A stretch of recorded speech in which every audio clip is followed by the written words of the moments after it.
Hello everyone. Today in this video we will be discussing our next topic that is capacity to contract. तो इस video में हम capacity to contract से related sections को discuss करेंगे जो हमारे इंडियन कॉन्ट्रैक्ट एक्ट 1872 के अंदर मेंशन्ड है, like section 10, section 11, section 12 plus में इसके साथ साथ सेक्शन 64, 65, 68 ये हो गए टोटल 6 जो इंडियन कॉन्ट्रैक्ट एक्ट 1872 के अंदर मेंशन्ड है। इसके अलावा हम इंडियन मेजॉरिटी एक्ट 1875 का section 3 and specific relief act 1963 का सेक्शन 33 इनको भी डिस्कस करते हैं। तो टोटल हमारे 6 ये और 2 ये टोटल हमारे 8 सेक्शन हो जाते हैं कैपेसिटी टू कॉन्ट्रैक्ट से रिलेटेड। तो हम 1 बाय 1 इन सभी की स्टडी करते हैं। Section 10 is about what agreements are contract. तो इसके अंदर हमारा जो कैपेसिटी टू कॉन्ट्रैक्ट जिसको हम बोल रहे हैं वो एक हमें पता है this is one of the ingredients to become an agreement to be a contract. ठीक है, तो हमें पता है कि सारे एग्रीमेंट कॉन्ट्रैक्ट होंगे यदि वो 5 कंडीशंस को सेटिस्फाई करते हो। 5 कौन कौन सी? पहली फ्री कंसेंट, दूसरी competent party, third that should be lawful consideration and there should be lawful object, number 4 and number 5 is that should not be declared void by any law. ठीक है, तो ये 5 चीज़ हैं जो हमारा जो टॉपिक है वो है कॉम्पिटेंट टू कॉन्ट्रैक्ट। अब इसी में ये एडिशनल चीज़ बता दे रहा हूँ, जो ये चीज़ लिखी हुई है इसका मतलब क्या है। इसका मतलब ये है कि जो ये 5 चीज़ें हमारी जो ऊपर लिखी हुई हैं कॉन्ट्रैक्ट की, ये तो रहेंगी यदि किसी कानून ने किसी भी कॉन्ट्रैक्ट को राइटिंग में मैंडेटरी किया हुआ है। ठीक है, और वहाँ पे विटनेस की प्रेजेंस मैंडेटरी है और रजिस्ट्रेशन ऑफ डॉक्यूमेंट मैंडेटरी है, तो वो भी इंक्लूड हो जाएंगे। मतलब 5 कंडीशंस तो रहेंगी इन एडिशन टू दैट। मतलब क्या है, 5 कंडीशन ऊपर वाली फ्रेज की प्लस जो ये 3 कंडीशंस हैं और में भी हो सकती हैं एंड में भी हो सकती हैं, लेकिन इन्होंने यहाँ पे और लिखा हुआ है। या तो राइटिंग में वो कॉन्ट्रैक्ट को ये बोल दिया भाई ये 2 पार्टी हैं आपस में, यदि राइटिंग में होगा इनका तो ही वैलिड माना जाएगा, या फिर कहीं पे विटनेस की ज़रूरत पड़ रही है। ठीक है, या फिर रजिस्ट्रेशन ऑफ डॉक्यूमेंट होना, एक भाई कोई कानून बोलता है कि जो डॉक्यूमेंट है आपका उसका रजिस्ट्रेशन होना मैंडेटरी है, तो ये कंडीशंस भी एक्सीड कर रही हैं। ठीक है ना, तो 5 कंडीशन ऊपर वाली प्लस 3 कंडीशन ये, तो यदि कोई कानून बोलता है तो हम ये भी मानी जाएंगी कॉन्ट्रैक्ट की डेफिनेशन में।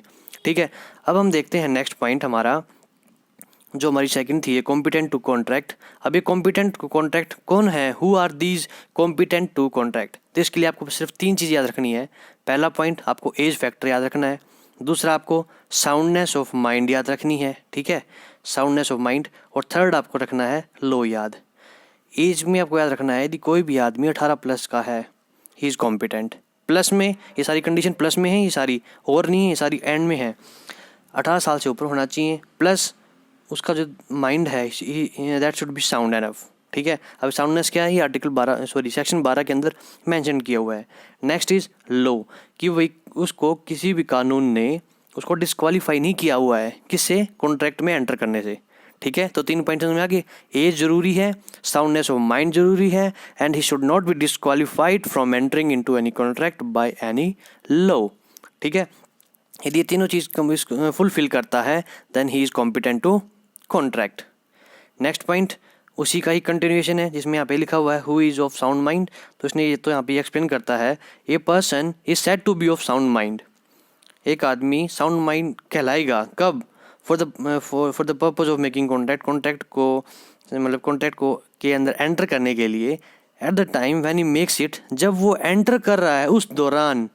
ठीक है, वो पास्ट में क्या था फ्यूचर में कैसा होगा उससे हमारा कोई फ़र्क नहीं पड़ता।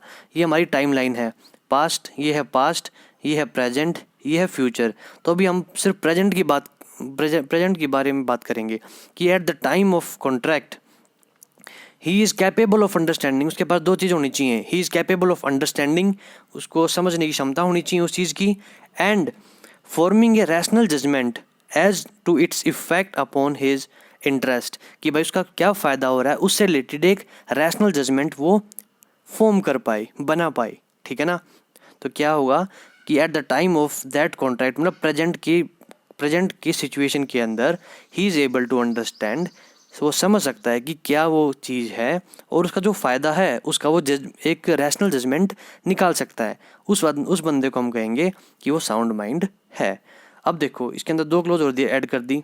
ए person who is usually of unsound mind, मतलब ये वो इंसान है, वो हम अज्यूम करते हैं कि totally he is unsound mind, लेकिन इन दिस इंस्टेंस उसके जो माइंड है, his mind is sound mind इस टाइम पे। And in this interval of time if he makes a contract then his contract is valid. Next case में उल्टा भी हो सकता है कि एक आदमी जो पूरा साउंड है, लेट अस सपोज ने ड्रिंक कर लिया और इस इंटरवल के अंदर ही बिकम्स अनसाउंडेड, ठीक है ना, मतलब ये पूरा साउंडेड था, यहाँ पे वो अनसाउंडेड माइंड हो गया। कैसे? दारू पी ली, नशे में है, उसको कुछ पता ही नहीं है कि क्या बोल रहा हूँ क्या नहीं। तो इस दौरान यदि वो कोई कॉन्ट्रैक्ट करता है तो that contract will be void, not valid, ठीक है। तो ये वही लिखा हुआ है, a person who is usually of sound mind but occasionally मतलब इस दौरान if he gets unsounded then he is not then may not make a contract when is of unsound mind. तो इस दौरान he can not make any contract, बनाए करेगा भी तो वैलिड नहीं माना जाएगा, वो लोग की नज़र में वो एक इनवैलिड कॉन्ट्रैक्ट है, राइट। अब इससे रिलेटेड हम ये इलस्ट्रेशंस देख लेते हैं कि भाई एक आदमी ए है, वो एक पेशेंट है ल्यूनेटिक असाइलम का, मतलब उसको दौरे पड़ते हैं मिर्गी के, लेकिन अभी हम ये देखते हैं इसके टाइम स्केल है, इस दौरान इसको मिर्गी का दौरा पड़ता है, लेकिन वो इस दौरान और इस टाइम के दौरान if he enters into any contract then contract will be valid, क्योंकि उसको जो दौरा पड़ा है, जिसको जो दौरे पड़ते हैं उस दौरान ये ही is not entering the contract, जब उसका माइंड साउंड है, he is entering at that time, तो ये कॉन्ट्रैक्ट कैसा माना जाएगा? वैलिड माना जाएगा, ठीक है। नेक्स्ट पॉइंट अभी हमने डिस्कस किया, एक आदमी दारू पी के कुछ भी डिसीजन ले रहा है, मतलब इस टाइम पे ही हैज़ नॉट ड्रंक, लेकिन इस टाइम पे ड्यूरिंग दिस टाइम, ये टाइम इंटरवल है, ठीक है ना। जैसे हम अपने मैथमेटिक्स में लिखते हैं ना टाइम स्केल, यहाँ पे हमारा टाइम स्केल है, तो ये ग्राफ बना लेते हैं हम, ठीक है। During this interval of time इसने दारू पी ली and he is not in the soundness of mind, ठीक है, अनसाउंडेड माइंड हम कह सकते हैं। तो इस दौरान वो जितने भी कॉन्टैक्ट करता है that are not valid, during that time valid, during that time valid. तो ये वैसे ग्राफ गलत है, वैसे तो ये ग्राफ ऐसे बनना चाहिए इसका, ये ऐसे, ठीक है। इस दौरान कुछ ना कुछ इसका कॉन्टैक्ट है, इस दौरान 0, क्योंकि एक्स एक्सिस पे 0, चल छोड़ो, हमें ऐसा डिस्कस नहीं करना चाहिए मैथमेटिक्स को यहाँ पे। अब हम पहुँचते हैं नेक्स्ट सेक्शन 64 पे, ये है consequences of rescission of voidable contract. Rescission का मतलब होता है कैंसिल करना, ठीक है। अब 2 आदमी हैं, एक ए एक बी, और बी डिसाइड करता है, जो बी है, बी सोचता है कि मैं इस कॉन्ट्रैक्ट से बाहर आ जाऊं, मतलब कोई भी एक इनका कॉन्ट्रैक्ट था and that is voidable. Voidable का मतलब ये है कि वो in the eyes of law that is sustaining if one of the party withdraws और टेल और इन्फॉर्म कि जो ये कॉन्ट्रैक्ट है this is not a valid, तब वो विड्रॉ हो जाएगा, मतलब लोगों की नज़र में वो वैलिड है, लेकिन यदि मतलब जो दूसरी पार्टी है उसकी विल के ऊपर डिपेंड कर रहा है कि वो विड्रॉ करना चाहें या ना करना चाहें। यदि कंप्लेंट कर दें, यदि विड्रॉ कर लेते हैं then it's becomes a voidable contract, कि हम इससे बाहर आ गए हैं। तो 64 बताता है वॉइडेबल कॉन्ट्रैक्ट के बारे में और 65 बताएगा वॉइड कॉन्ट्रैक्ट के बारे में, ठीक है। अब इसकी लैंग्वेज पढ़ते हैं, क्या लिखे हुए इसने। When a person at whose option a contract is voidable resigns it, कोई एक आदमी एक है ए, एक आदमी है बी, अब किसी एक बंदे के कॉन्ट्रैक्ट पे उसके ऑप्शन पे जो बी ने ऑप्ट किया कि मैं इस कॉन्ट्रैक्ट से बाहर आ रहा हूँ, then the other party need not perform any promise therein content in which he is a promisor. The party rescinding a voidable contract, जैसे बी अभी यहाँ से निकल रहा है, इस कॉन्ट्रैक्ट से बाहर निकल रहा है, then if he have received any benefit, यदि इसको 1000 रुपये इससे इसने दे दिए थे और बी कहता है कि मैं इस कॉन्ट्रैक्ट से बाहर आ रहा हूँ, तो उस केस के अंदर any benefit thereunder from another party to such contract restore such benefit as far as may be to the person from whom it was received, जिस भी इंसान से उसने पैसे लिए थे, he has to return to back। जैसे एक A है, एक B है। अब सिंपली भाषा में इसने इसको 1000 रुपये दिए थे और इनका कॉन्ट्रैक्ट ऐसा था जो वॉइडेबल कॉन्ट्रैक्ट है, ठीक है। B चाहता है कि मैं इसे विड्रॉ कर लूँ, लेकिन 1000 रुपये तो ले लिए हैं, अब कॉन्ट्रैक्ट तो ये वैलिड माना ही नहीं जाएगा, अब मेरे को 1000 रुपये देने भी नहीं पड़ेंगे। So this is not the case.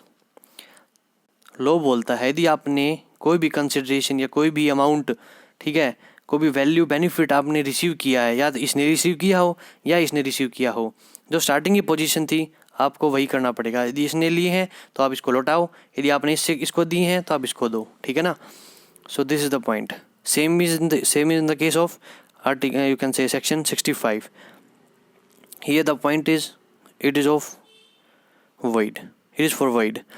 When an agreement is discovered to be void, यदि कोई ऐसा एग्रीमेंट है जो void निकलता है, discovered to be void, और when it becomes void, ऐसे या तो void निकला या फिर void बन जाता है, ठीक है। void कैसे बनता है, अभी हम जो इलस्ट्रेशन दी हुई इनको समझते हैं।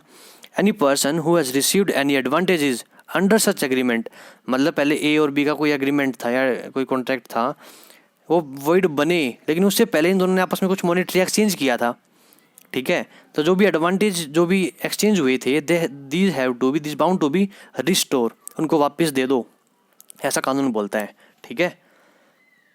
अब हम इलस्ट्रेशंस देखते हैं एक एक करके। पहला, एक आदमी है ए, उसकी डॉटर है सी, और एक आदमी है बी। बी ए को बोलता है, ए को प्रोमिस करता है, इसने इसको क्या दिया, प्रोमिस दिया, और इसने इसको क्या दिया, प्रोमिस के बदले 1000 रुपये। समझ में आया। बी ने ए को प्रोमिस किया और बदले में ए ने उसको 1000 रुपये दी। अब ये प्रोमिस क्या है, बी ने ए को प्रोमिस किया कि मैं तेरी लड़की से शादी कर लूँगा, ठीक है, लेकिन लड़की हो गई एक्सपायर, तो कॉन्ट्रैक्ट क्या हो गया, वॉइड। तो जो इसको 1000 रुपये मिले थे प्रोमिस के, जो इसने ए से प्रोमिस किया था कि मैं तेरी लड़की से शादी करूँगा, जो इसने 1000 रुपये इसको दिए थे, this has to be return back to A, ठीक है, यही पॉइंट लिखा हुआ है। ए पेज बी, ए ने बी को रुपए दिए 1000 इन कंसिडरेशन। कंसिडरेशन क्या थी, बी का जो प्रोमिस था, क्या प्रोमिस था बी का, सी के साथ शादी करने का। सी कौन है, ए की बेटी। She is dead at the time of promise, she जो है मर गई। Now this agreement is void. So जो बी है मस्ट रीपे ए दी 1000 रुपये, 1000 रुपये उसको वापस देने पड़ेंगे, ठीक है। Next, a contract with B to deliver 250 kilo rice मान लेते हैं हम, ठीक है, कि भाई 250 किलो राइस तेरे को देने हैं। एक बंदा है ए, इसको मैं साफ कर देता हूँ एक बार। एक है बंदा है ए, एक बी, इनका कॉन्ट्रैक्ट होता है। बी कहता है कि भाई मेरे को 250 किलो चावल चाहिए हैं 1 तारीख से पहले पहले, लेकिन एक जो है वो सिर्फ 120 किलो ही दे पाता है, या 130 किलो, यहाँ पे 130 किलो दे पाता है। तो बी कहता है कि भाई कॉन्ट्रैक्ट ख़त्म हो गया, ठीक है ना। अब जो तेरे 130 किलो दिए हैं मैं इसके पेमेंट भी नहीं करूँगा, क्योंकि कोई अब हमारे बीच में कोई कॉन्ट्रैक्ट ही नहीं है, ठीक है ना। ये कह सकता है ना भाई तूने कॉन्ट्रैक्ट, हमारा कॉन्ट्रैक्ट वैलिड ही नहीं माना जाएगा, क्योंकि मैंने तो 250 किलो का ऑर्डर दिया था और तूने सिर्फ 130 ही दिए हैं, क्योंकि you have not followed the order, और यू कैन से जो भी इसकी कंडीशंस थी कॉन्ट्रैक्ट की, तो हमारा कॉन्ट्रैक्ट क्या है, ख़त्म, वॉइड, अब हमारा कॉन्ट्रैक्ट नहीं है। तो इस केस में यू कैनॉट क्लेम कि मेरे को 130 रुपये का जो भी अमाउंट है वो दे। तो कोर्ट कहते, तो जो हमारा कानून है ये बोलता है नो, जितना भी यदि आपने जो भी है, यदि इसने इसको, इस एग्रीमेंट को, इस कॉन्ट्रैक्ट को वॉइड घोषित कर दिया है, तब जितना भी उससे पहले जो भी एडवांटेजेस हुए थे, they have to restore back. जो भी 130 किलो आपको चावल मिले हैं, आपको इसका पैसा इसको देना पड़ेगा, ठीक है। नेक्स्ट इज एक वही ए बी का है थिएटर, ठीक है, और ए है एक सिंगर। बी इसको बुलाता है कि भाई मेरे थिएटर में you have to perform for the next 2 month, हर एक हफ्ते, और हर एक हफ्ते के 2 दिन, मतलब 2 days पर week for the next 2 month you have to perform और you have to sing in my theatre. उसके बदले मैं आपको 100 रुपये पर नाइट दूंगा, 100 रुपये पर नाइट। लेकिन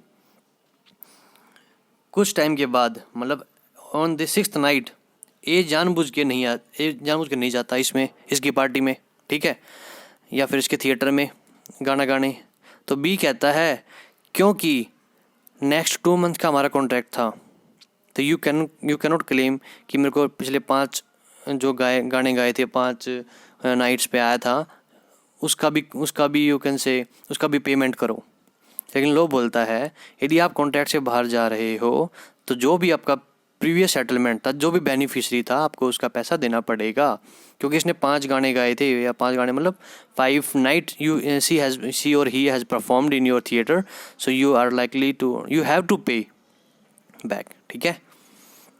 नेक्स्ट पॉइंट हमारा डी, इसमें भी यही है, एक आदमी ए है, एक बी है। ये इसको कंसर्ट में कहता है कि भाई मैं तेरे को 1000 रुपये दूंगा, मेरे कंसर्ट में गाना है, लेकिन ए की तबीयत ख़राब होगी, he is not able to sing a song in his concert. और जो बी है, बी ने इसको 1000 रुपये एडवांस में दे दिए, ले भाई 1000 रुपये, इस कंसर्ट में तेरे को परफॉर्म करना है। अब ए नहीं जा पाता, बीमार हो गया, तो उस केस में जो भी ऑडियंस आई हुई थी, क्योंकि इसने परफॉर्म नहीं किया तो उसका जो पैसा था, ऑडियंस ने जो पैसा दिया था, सारा पैसा ऑडियंस ने वापस ले लिया कि भाई परफॉर्मेंस तो ही नहीं है, गिव माय मनी बैक, तो उसका तो लॉस हो गया। तो क्या ये सारा लॉस इससे लेगा? नो, ये इससे नहीं लेगा, ये इससे सिर्फ कितने रुपए लेगा? 1000 रुपये ओनली, कि ये जो हमारा कॉन्ट्रैक्ट से जो पहले था हमारा point, you have to give that only, ठीक है। अब जो नेक्स्ट पॉइंट है section 68, that talks about claim for necessary supplied to person incapable of contracting. जैसे कोई माइनर है, ठीक है, कोई एक आदमी है ए ने इस माइनर को पढ़ाया, लिखाया, स्कूलिंग, उसका फूड, बेसिक नीड तो ये होती है ना, फूड, शेल्टर और क्लोथिंग, इसकी वेलबींग करी, इन 3 चीज़ प्रोवाइड कराई, और ही बिकम्स 21+, क्योंकि गार्जियन नहीं थे तो 21+ एज मानी जाएगी, अब हम आगे देखेंगे। तो 21 के बाद he gets very good job, he has property, so in that case if he has property और if he has starting earning, इसके पास प्रॉपर्टी है and he has started earning, in that case A can claim the necessary amount that he has spent on the upbringing of this minor, or you can say incapable of contracting, the person of incapable of contract, ठीक है। तो उसकी language पढ़ो एक बार। If a person incapable of entering into a contract, maybe that may be minor, or anyone who is legally bound to support is supplied by another person with the necessary suited to his condition in life, only necessary things। ये नहीं है कि ए ने उसके लिए जहाज book कर दी, जा भाई वहीं पे घूम फिर, ये ना, सिर्फ नेसेसरी थिंग्स को ही कैन क्लेम बैक। ये नहीं है कि आज उसने उसको पूरा खर्चा उठा रखा है, होटल में घुमाता है, फिर 10 साल बाद जब उसकी जॉब लग जाएगी कहेगा लिया भाई सारा पैसा निकाल ब्याज समेत। No, he can not claim that, right? Only necessary things he can claim. अब देखो, the person who has furnished such supplies is entitled, जिस पर्सन ऐसी सप्लाई ऐसी जो क्या बोल सकते हैं, ऐसी चीज़ें या बेसिक नेसेसरी चीज़ें जो उसको सप्लाई की हैं, is entitled to reimbursed from the property of such incapable person। यदि उस पर्सन के पास यदि प्रॉपर्टी है then he can take it back, ठीक है। अब इसका इलस्ट्रेशन देखते हैं। ए सप्लाइज बी, जो ल्यूनेटिक पेशेंट है, necessity suitable to his condition in life, is entitled to get some money from B, बिल्कुल, क्योंकि इसने इसकी हेल्प करी है। Next, A supplies the wife and children of B, a lunatic with disease suitable to their condition in life, so A is entitled.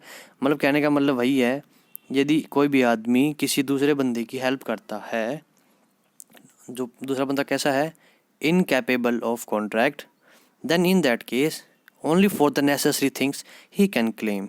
ठीक है, ये नहीं कि सारा सब कुछ क्लेम मांग लेगा, सिर्फ नेसेसरी थिंग का he can claim if he has the property और if he has started earning the money. All right, now we will see the specific relief act section 33 that talks about power to require benefit to be restored or compensation to be made when the instrument is cancelled। whenever the contract is cancelled, तो जो भी compensation है या फिर जो benefit है that has to be restored। तो ये जो जजमेंट है वेरी इंपॉर्टेंट है, जो ये हमारा फर्स्ट पार्ट है, क्योंकि इसी चीज़ का यूज़ किया जाता है एक केस लॉ को सोल्व करने के लिए। उस केस को हम नेक्स्ट वीडियो में डिस्कस करेंगे।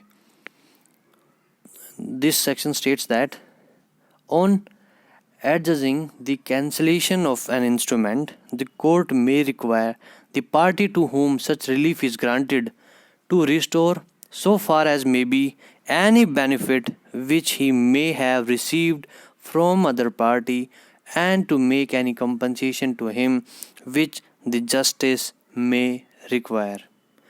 वही चीज़, एक आदमी है ए, एक है बी, ए ने इसकी पूरी हेल्प करी बी की, ठीक है, या हेल्प करी या ना करी हो, वो हेल्प करना कौन सा पॉइंट था, इनकैपेबल। इसमें इनकैपेबल नहीं है, इसमें कैसा भी तरीका है।